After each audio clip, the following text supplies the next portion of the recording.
I am at Haymarket.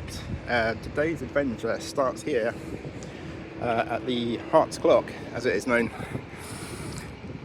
So this is in remembrance of the players and members who fell in the Great War, and also, come around the back, the players and members who lost their lives in the Second World War. So both wars. Okay, so today we are going to be travelling along here. We're going to be walking the Maroon Mile. Okay, so we've got Haymarket train station just here. That big chimney you can see in the background, that is, well, it's behind the bus now. Anyway, that is the Caledonian Distillery. They made grain whiskey from 1885 right up to 1988. Okay, so here we have our first sign, the Maroon Mile. So this is the walk from Haymarket to Tynecastle Stadium. Now, before I alienate some of you guys, I'm going to stipulate I do not support Hearts and I do not support Hibs. Okay, I'm doing this because there's a thing to see. There's some interesting things to see along the way. Okay, I will do Leith Walk as well at some point, just to balance this out. But for the moment, I'm doing this one. Okay, we reached our first stop, which is Downright Place. So there's a couple of reasons to be here. Number one, it's another colony set up, as I've shown you before. And again, like the other colony, look at it, right, there we go. We got 1 to 8 Copton Terrace this side, 9 to 16 Copton Terrace this side. Fascinating. Right, okay, I'm going to take a seat and tell you the other thing you need to know about this area. Okay, I changed my mind about sitting down. So this was the site of the first football club. Now some of you are thinking, well, that's Sheffield, surely, in 1857. Well, yes it is. So this football club, I'll write that on the screen, was founded in 1824. It's described online as a rough and ready early version of the game. They had up to 40 players at a time on the pitch. Pushing and shoving was allowed. You've got Noisy Seagull joining in, and blatant tripping wasn't, though. So they did have some rules. Yeah, so that was from 1824. Excuse me, predates Sheffield by quite a bit. The football club disbanded in 1841, but they weren't here for their entirety. They started off here, and they moved to Greenhill Park at Bruntsfield, and then they moved to Grove Park, which is now Gardeners Crescent, wherever that is. Yeah, so this is the site of the first football club, although not according to the Guinness Book of Records. Okay, our next stop is 90 Dowry Road, which is this tattoo studio just opposite. That was originally the Haymarket Cinema, opened in 1912. It changed its name to Scotia in 1949, and it closed in 1964. Bus go past. So the tattoo studio was the foyer, and that is all that remains. The rest was demolished in 2013, but this was Edinburgh's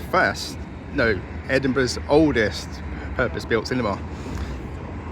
Okay, we've got a quick side mission just off the mile to Caledonian Crescent, just to show you this building over here.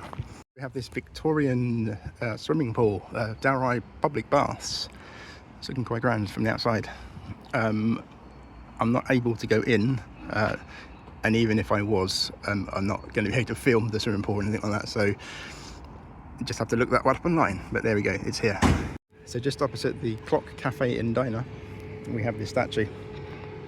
It's called Beer Movers. It's installed around about the year 2000 to honour the brewery industry that was prevalent in this area. Okay, we're just coming out to Dowry Community Park and the cemetery just underneath this bridge. So here we have the entrance to Dowry Cemetery and this house just on the corner. Now, I've heard that the lady in this house who did not like people visiting the cemetery at all, and she's quite likely to shout at you or They'd have a siren as you walk in. I'm guessing there's a story behind that. There's probably been a lot of bother in there, and she's trying to do her best, but yeah, even genuine visitors are getting not a nice welcome. Anyway, if you watched my video on Johnny One Arm, or One Arm Johnny, that's the house I mentioned. It's possible that that's where he was found, but I'm not 100% certain on that. But there aren't many houses in Dalry Park, and that one is, so it could be there. Right, anyway, I'm going to go a quick side mission just up this passageway here, which is called Coffin Lane. We've got some nice art on the bridge. No graffiti, art. It's good. Well done, Gorgie. So this is Coffin Lane. It doesn't actually have a sign at the moment, but it used to. I expect it's been stolen. I'm just doing this because there's I think it's quite a funny joke that's up here. I'll explain it when I get there, but it's worth the slight detour. Okay, we've actually got one of the signs. This end has the sign at the moment. There we go, Coffin Lane. Yeah, so obviously Coffin Lane, because it's right next to the cemetery. Oh, it actually looks fairly inviting in there. To be honest, it's not as bleak as I'd read about. But anyway, we're heading to the pub just along here. Well, we've got another entrance to the cemetery. Let's have a quick look. Nobody gonna shout at us here, is there? Are there gonna be sirens? No, we're all good.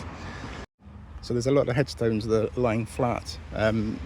That is supposedly on purpose. I've read it's not been vandalism. It's to prevent vandals and innocent people getting injured by them falling over. So they have laid a lot of them flat. I did have a quick Google before I came out to Dalry today to see if there's any famous people in here. There's a couple. They're sort of generals and things like that, and a few writers and stuff. So no like actors or anything like that. Oh, again, it's quite overgrown, isn't it? You imagine if that was the grave I was trying to get to. Oof, that wouldn't be happening. Let's get back onto the track because we're having a lot of side missions today. Yeah, we're supposed to be walking the Maroon Mile. We've pretty much skipped a lot of it by taking detours. Okay, so here is the pub, the Athletic Arms. So cemetery is just the opposite of this wall, and there is the pub. So it was frequented by grave diggers. It was a grave diggers pub. What do grave diggers have? Athletic Arms. So there you go. I found it amusing. But the Athletic Arms, the grave diggers pub. Right, I'm going to go this way. We're going to get back onto the Maroon Mile. So this building opposite, Springwell House, built in 1863. It was the Edinburgh Magdalene Asylum for fallen women anxious to reform. That's how it's described. So it's kind of, how can I put this nicely? Sex workers and things like that, prostitutes, yeah, who wanted to get better, were sent here. Now they were treated pretty appallingly. They had 3 months solitary when they arrived, and then they were subject to bullying and torture and abuse by the staff as well. Now they also had their heads shaved, and they were forced to wear plain smocks. So if they did go out in public, everybody knew who they were, and again would just give them absolute abuse. But yeah, that's where that happened. There we go, there's a little 1863 sign there. Yeah, a bit of bleak history there. This Destiny Church here, this was also a former cinema, Trivoli, I believe. Yeah, I think it was a Trivoli cinema. It's actually pretty much all still here, but what it looks like inside, I don't know. Right, we're at the site of Gorgie Farm, or the former Gorgie Farm. I'm surprised that it's actually open. I would have thought that it would have been closed off because it isn't a thing anymore. I'll not go in, but I'll tell you about it while we're here. I did visit it when it was open once, and actually got bitten by a spider, and that led to me being in bed for 3 days. I got a man flu from it. Yeah, I got the nickname Spider-Man for a while. Anyway, so City Farm was opened in 1982. Unfortunately, it closed in 2019. Sort of public help, it reopened in 2020 as Love Gorgie Farm. Then COVID came along. COVID. So it closed again for 4 months. It did reopen after COVID, but sadly again it closed for good in January 2023. There was a big campaign to get funding for it and things like that, but it wasn't to be. However, it's nice to see that it's still here, even if it's not operational. It could start again. That's all I'm going to say. Right, we've reached Tynecastle High School, and one end of Tynecastle Stadium. We'll have a quick look around this area as well. There's the reception and hospitality area for Hearts. Okay, I'm going to continue along this way. Okay, there's Tynecastle Arms on the corner there. Oh, please do not wear green, even as a joke. They will not find it funny. Okay, let's keep going. Another old police box. I've not had one of them in a video for a while. Oh, there's another entrance to the club as well. Oh, we've got a sign for the museum, which is where I'm heading. There you go, museum opening times Thursday to Saturdays 10 till 4, Sundays 10 till 2, not on match days. Entrance on Wheatfield Street. So as I said at the beginning of this video, I'm not a Hearts fan. Oh, we've reached Wheatfield Street, good. So this next bit might be short and short-lived. I kind of really want to see the story for the war guys that were commemorated at the beginning of the video as well. So we'll see if that's a part of the museum. Okay, there you go, in this entrance, I believe, to the Wheatfield stand. This is my first time here. I've never attended any games here, or Easter Road, to be fair. Murrayfield, strangely, I've watched football there. Oh, I've got to go through this gate, I believe. Yes, museum entrance, please press the buzzer. Okay, the security guard's going to come out and let me in. Top secret museum. Wonder what they've got in there. Crown jewels. I should say as well, hopefully I'll be able to film. If not, again, short video.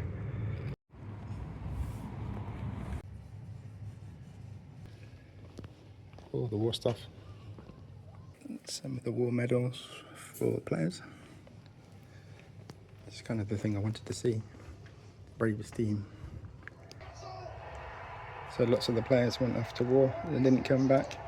Yeah, killed in action, died in service, severely wounded, twice wounded and gassed, severely gassed. In World War II, got 4 people killed in action. Heroes. Some more memorabilia from the war.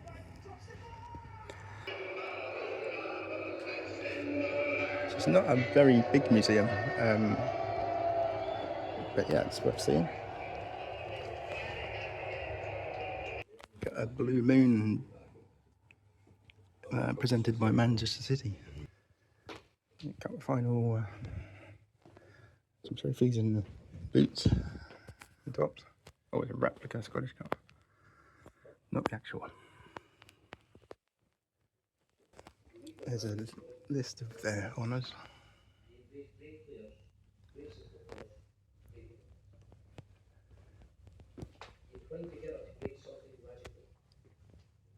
And what they do for their community, etc. That's good. We have here Tenant 6's 1985 trophy. Whatever that was. I'll sign that in a minute. Just over here, as a sort of history lesson, there's a map.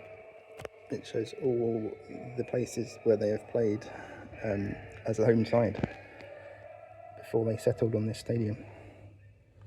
It is 30 in total. That's quite a lot. There's some gifts from overseas. Got a stuffed puffin from Iceland.